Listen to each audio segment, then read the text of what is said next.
There's a fascinating theory about Jack Skellington possibly being a pirate, and it's definitely worth exploring. Let's dive into this theory and dissect it a bit. Back in 1993, the iconic movie The Nightmare Before Christmas was released, introducing us to the unforgettable character Jack Skellington. Jack is essentially the king of Halloween Town, leading the charge in making Halloween celebrations as spooky and thrilling as possible. But as the years go by, Jack finds himself growing tired of the same old routine, repeating Halloween every year like clockwork. He yearns for something new, something different. Then, everything changes when Jack stumbles upon a series of mysterious doors hidden deep in the forest. These doors lead to other holiday realms, each one offering a unique and exciting celebration. Jack's curiosity is piqued, and he can't resist exploring further. He decides to venture through one of the doors, which transports him to a place where they're celebrating Christmas. Jack is captivated by the magic and joy of Christmas, and he becomes determined to bring some of that spirit back to Halloween Town. And thus begins his journey to merge the two holidays, resulting in the unforgettable tale of The Nightmare Before Christmas. But here's where the theory comes in. The movie doesn't delve into Jack's origins or backstory. We're left wondering who he was before he became the Pumpkin King of Halloween Town. His design is truly remarkable, and it's no wonder that so many people, myself included, are drawn to it. He's undeniably cool and stands out in a crowd. Plus, his iconic appearance has made him a beloved character in pop culture. Interestingly, Jack has made appearances in other movies created by the same talented minds behind The Nightmare Before Christmas. One notable cameo was in the film James and the Giant Peach. Now, this movie sparked a whole new wave of theories about Jack potentially being a pirate. Let's dive into James and the Giant Peach for a moment. The story revolves around a young orphan named James Henry Trotter, who lives a less-than-ideal life with his cruel aunts.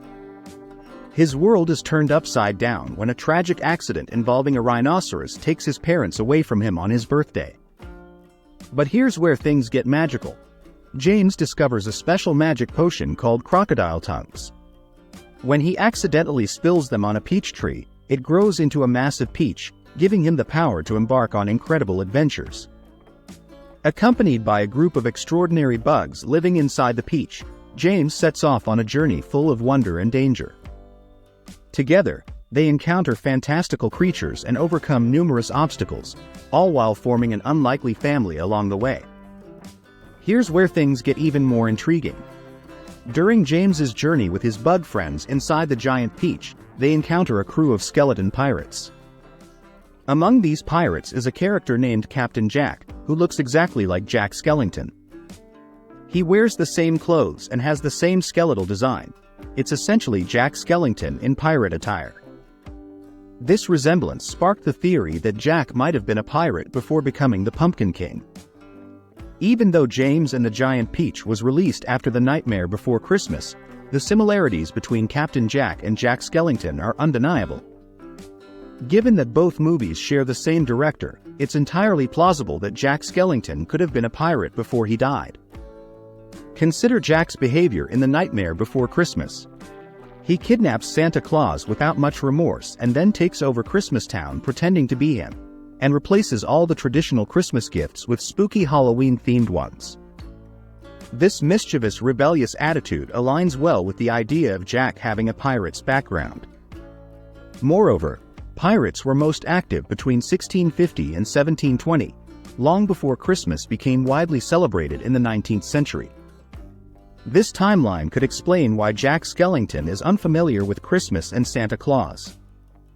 The notion that he doesn't know about Christmas fits with the historical context of pirates and the development of Christmas traditions. In the movie, his lack of knowledge about Christmas is a central theme.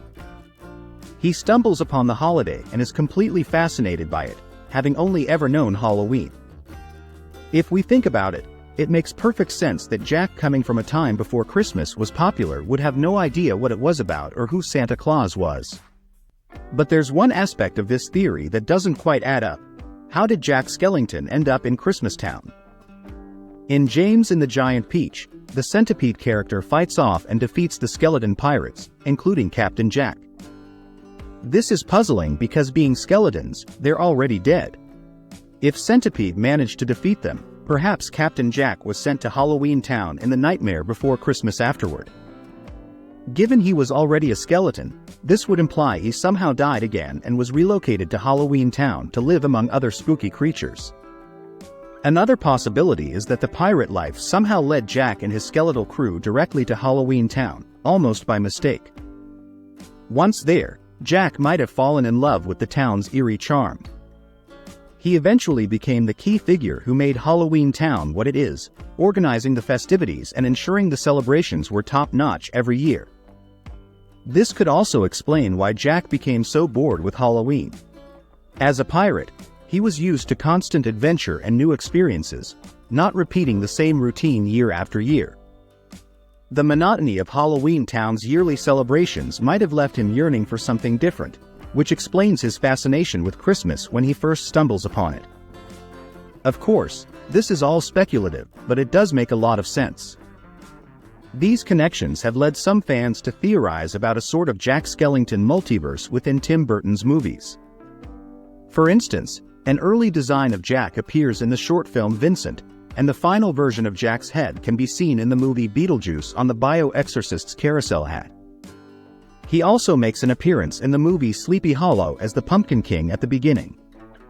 His face also shows up in a surprising place, the yolk of an egg cracked by the other mother in Coraline. These little cameos hint that there's more to Jack's story than meets the eye. Another intriguing theory suggests that Captain Jack from James and the Giant Peach is actually related to Jack Skellington. This idea comes from their strikingly similar appearances, even though they play very different roles in different movies.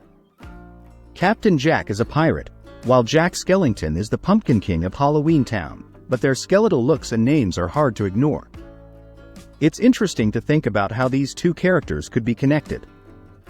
Maybe they're part of the same family, separated by time and circumstance, each finding their own unique path.